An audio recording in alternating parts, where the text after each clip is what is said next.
All right, so this video is to all my beautiful sisters, all my single like a Pringle, ready to mingle, obviously halal style sisters. This video is for you.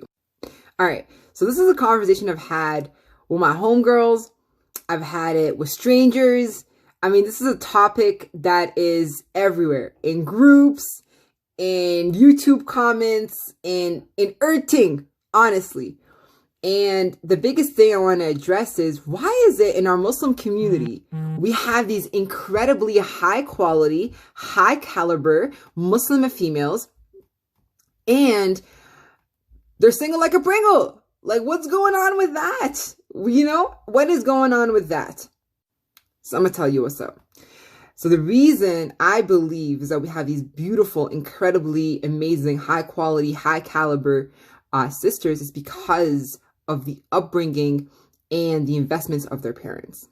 So these parents, they set the standard across the board. And I think it's pretty standard to say, pun intended, that even across the community, the standard that they have for their kids, be it a guy or a girl, is up there. Now, the question lies behind the enforcement policy, okay?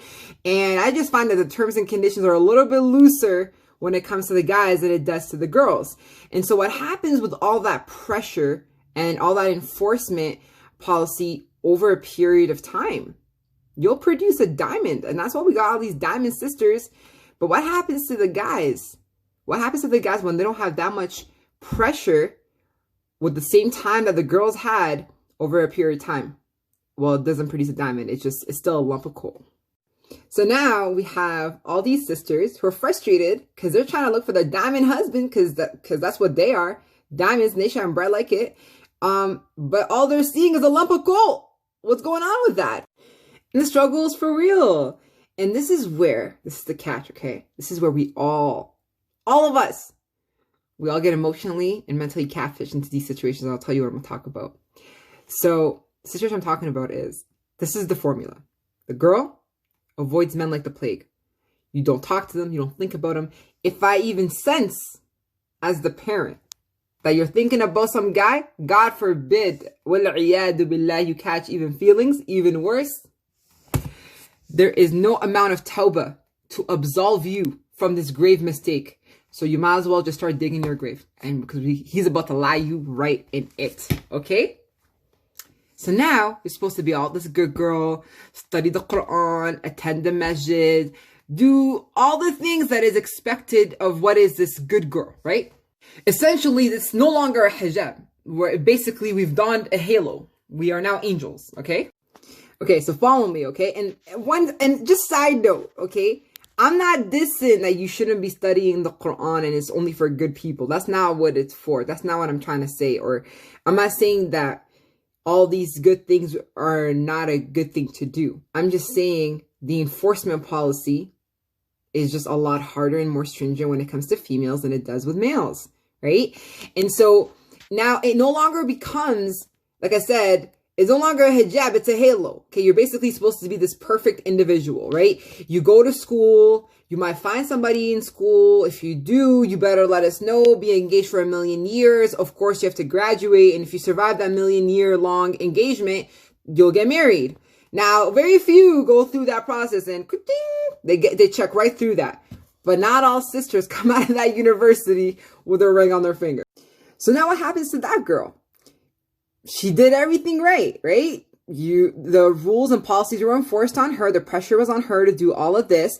And the end goal is what? You're going to get a job and you're going to find an incredible husband and you're going to be popping babies like popcorn and you're going to live happily ever after until you expire. And essentially that's the biggest lie, the biggest myth out there. Now what ends up happening is that sister, she does all of this and this is her end goal, right? Like she's going to get married eventually. She's gonna, have a successful career, whatever, have her family, build her fortress, whatever the case may be. But now she's struggling. Because this girl now, mashallah, Allahumma barik, after all this investment and pressure, she is now no longer the caterpillar that went through that cocoon. She is now a beautiful butterfly, okay? She can now flap the wings that she earned. And now that she's earned her wings and she's flapping them loud and proud and happy, everyone's now trying to clip her wings, right? Let's put you back on that bench. Nope. You need to know your place. And what does that look like? What does that look like? How come you're out of university and you don't got no man? Like as if all the other efforts and accomplishments don't matter. It doesn't matter at all. How come you're not married?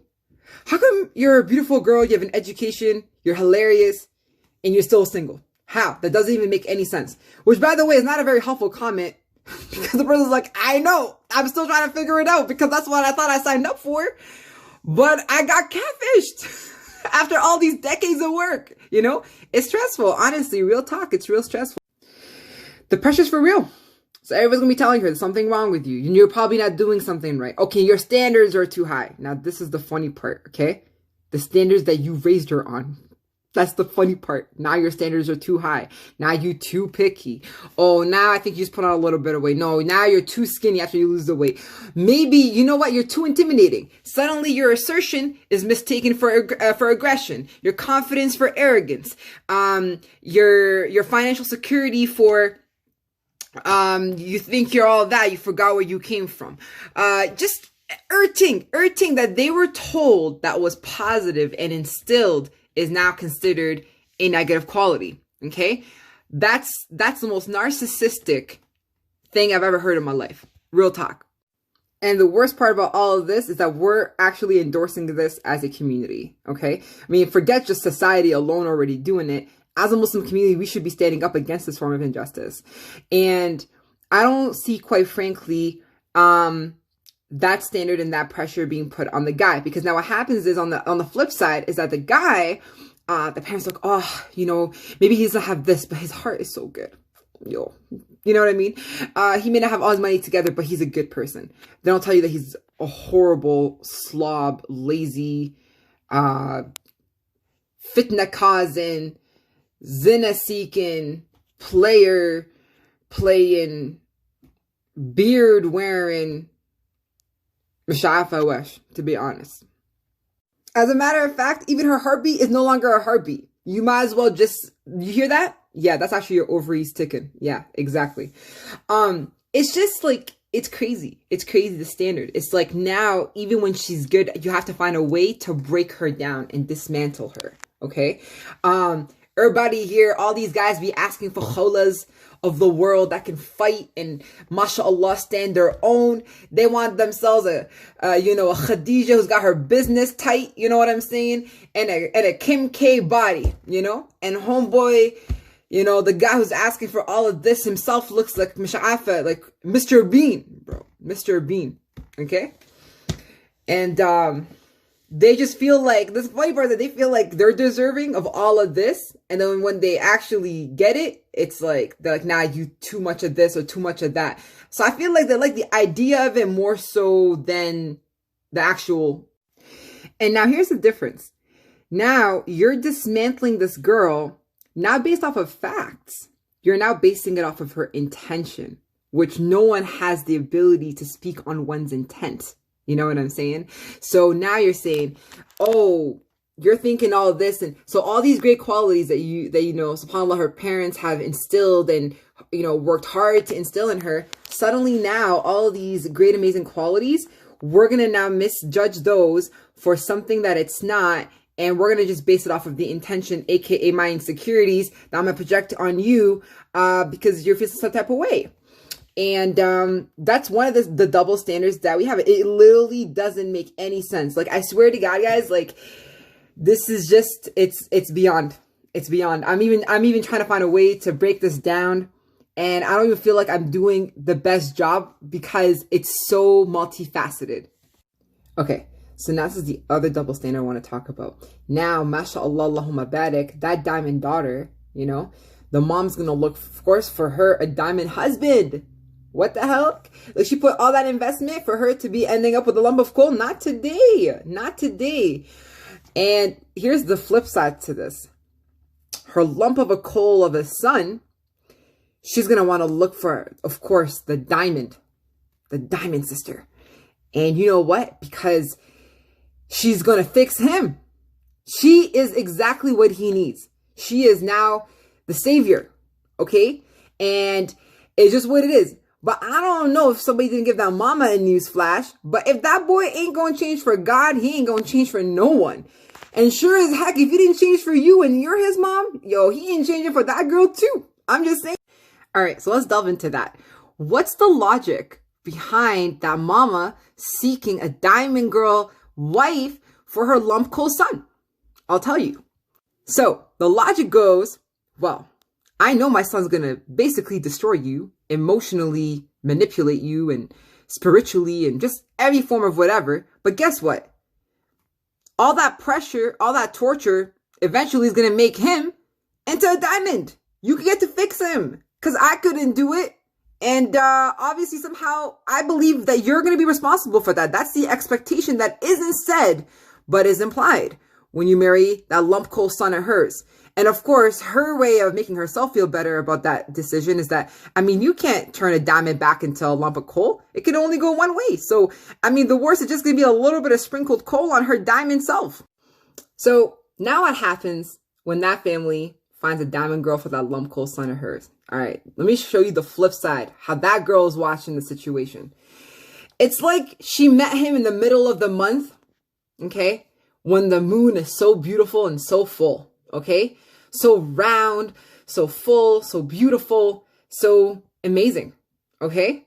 And of course, the mom of that lump of coal son is choosing to make sure that when he's at his best is what we're going to present. Now, the girl's thinking, she signed up to get the moon. This is Qamar al-Zaman, bro. Everybody's like, yo, you got the moon. Oh my gosh. But everybody forgot to tell you about the dark side of the moon, that she's going to end up in that marriage of hers.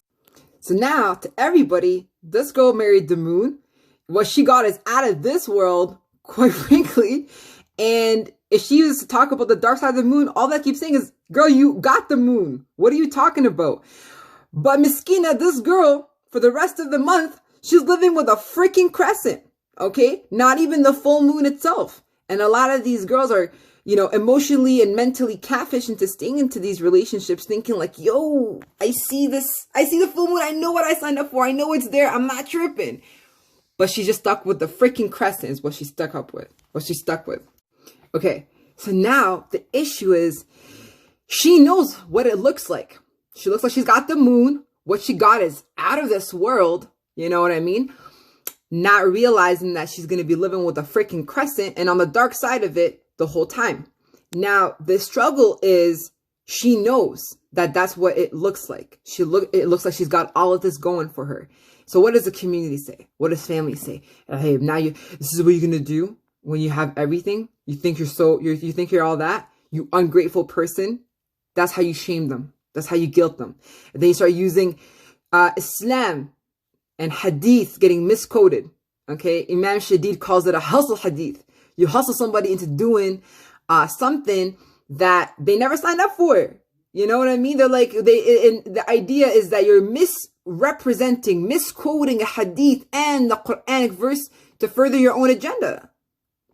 And that's a huge, really prevalent issue, right? The pressure is now on her to, now she's got an issue. Now they're trying to get now involved with her relationship with God because now she's afraid to leave something that's hurting her and harming her mentally, emotionally, spiritually, out of fear that that's how God's going to perceive her.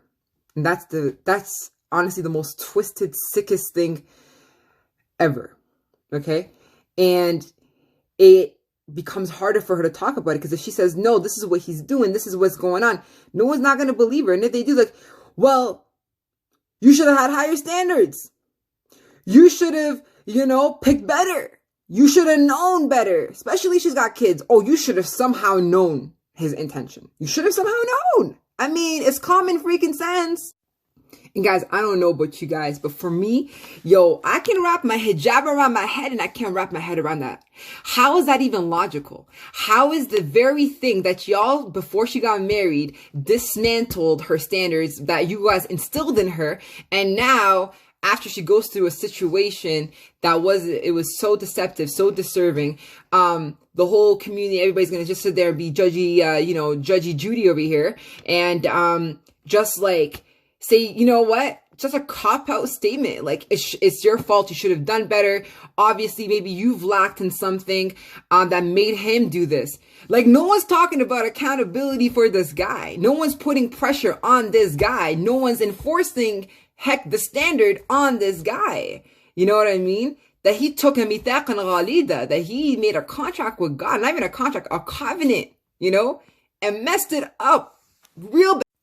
The worst part about all of this is that as women, the most dangerous thing is we internalize that. We internalize that, believing that this is somehow still our fault, somehow we didn't do good. It absolutely destroys and annihilates the girl's self-esteem, her self-worth, her self-image, her spirituality. There's a lot of women who honestly have left Islam, have left the deen, not because Islam is bad, but because of the people who misuse it or misrepresent it. And her upbringing may not have an extremely strong foundation of Islam, and that's what she's only seen, and she thinks that that's what it is, and that somehow Islam is harming her, when in reality, it's the one that's been there to stand up for her. You know what I'm saying? Islam was the first to stand up for women's rights, especially the young girls that used to get buried by their fathers just for being a female, you know? And there was Quranic verse.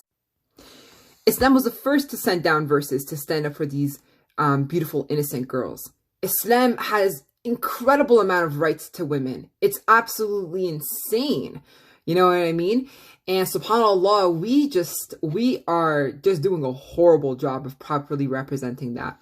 So anyways, I want to wrap this up by reminding every single sister who's watching this that the moon, it can't light up without the sun.